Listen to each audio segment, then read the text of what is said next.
In this first video, an avid cave explorer on YouTube known by the channel name Exploring Abandoned Mines and Unusual Places is exploring an abandoned mine for the simple purpose of reviewing a flashlight.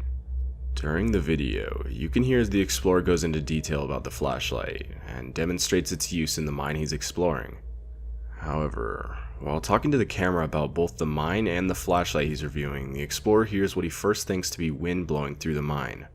Though many believe the audio sounds like a very disturbing whispering or talking sound. Okay, this is a review and demonstration of the ThruNite TN12 handheld flashlight that you see here. Okay, that's the portal to the Waldeck mine. I'm inside. The wind has kind of died down a little bit and it's not raining, so I managed to stay dry. Of course, I'm inside this little alcove kind of, but anyway, you come down this little incline path and then big boulders here you have to climb over, and then the tunnel's right behind me this way. So let's check it out. Let's get in here. And like I said, this light has 5 levels. I believe it's on medium right now, which is level 3. So this would be high, and this would be turbo, which is really bright. And then this is Firefly, which is hardly anything. And then that would be low, and then medium. Medium seems to be the best one.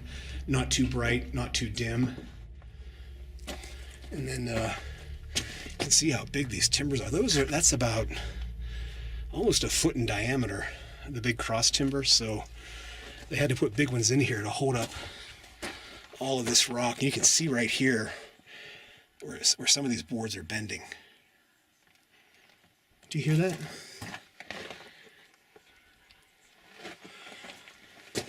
Sounds like, what is that, wind? I don't know if you can hear that on the camera.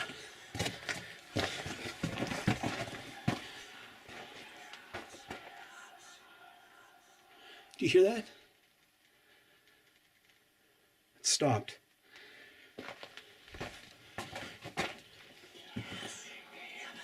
Well, I don't know what that is. That doesn't sound like wind, but that's crazy.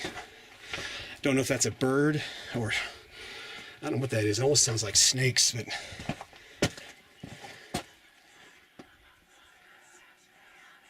wow.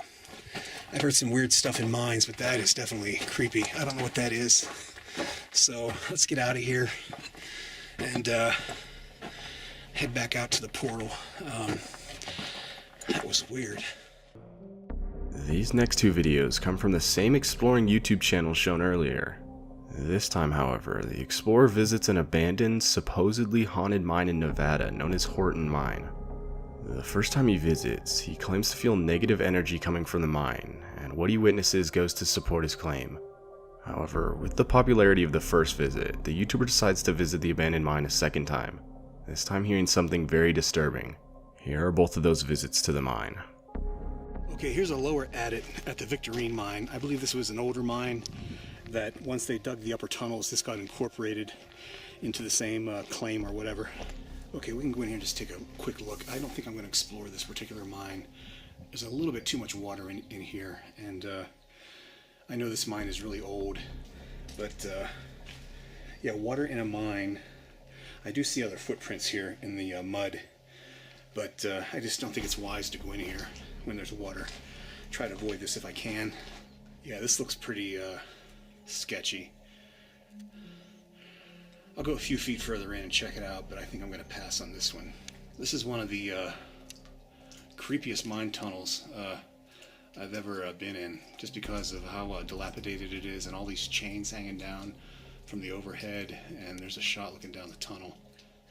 Here's a shot looking back towards the entrance. I'm a little bit further in, and looking down the tunnel here.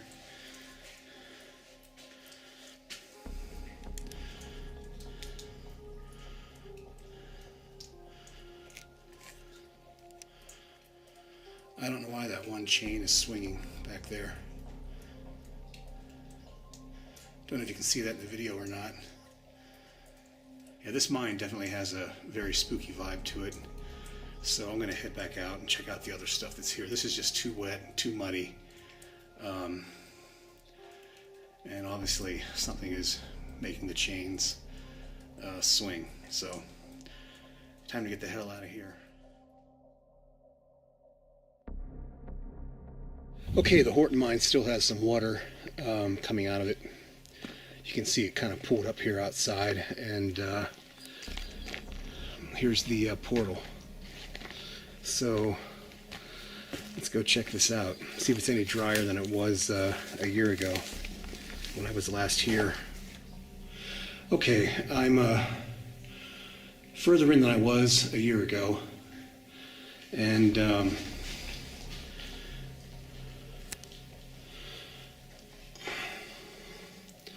that's how far I've come. Okay, here's a final parting shot of the end of the Horton Tunnel, and there's the ore pass with all the cascading water, and what the fuck is that?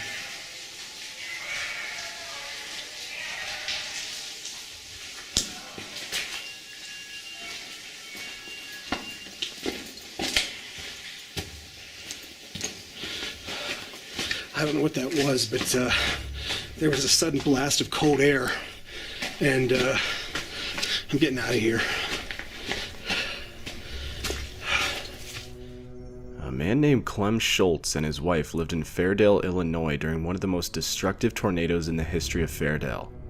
During the storm, Clem took a video from the top floor of his house as he saw the giant tornado get closer.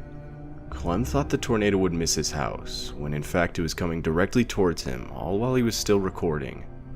Unfortunately, Clem's wife would pass away because of the intensity of the tornado, while Clem would receive a terrible spine injury.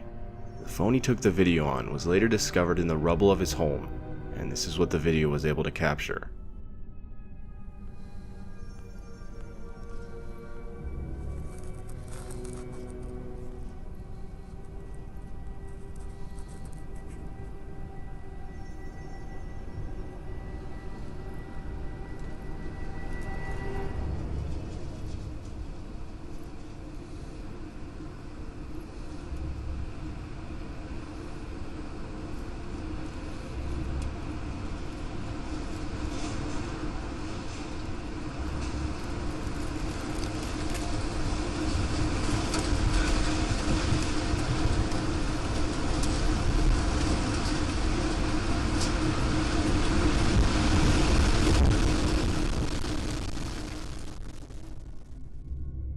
This next video shows a man exploring the Paris catacombs, which is a place very well known for causing people to get lost. They are essentially the most complex series of tunnels in the world. Definitely not somewhere you want to find yourself exploring without experience. The video shows this man getting lost and going into a full panic run as he doesn't know where to go to get out. The man was never found, but his camera later was, with no trace of the guy. It's very bizarre. These arrows point in a direction. Occasionally also, he stops to photograph roomfuls of bones, which means that he's very, very deep inside the catacombs. So basically, he's filming what he's seeing very deep inside the catacombs, other than the point of view shots, or pictures of human bones. The catacombs for centuries. So it is possible with these paintings that we may be able to retrace an itinerary to some extent.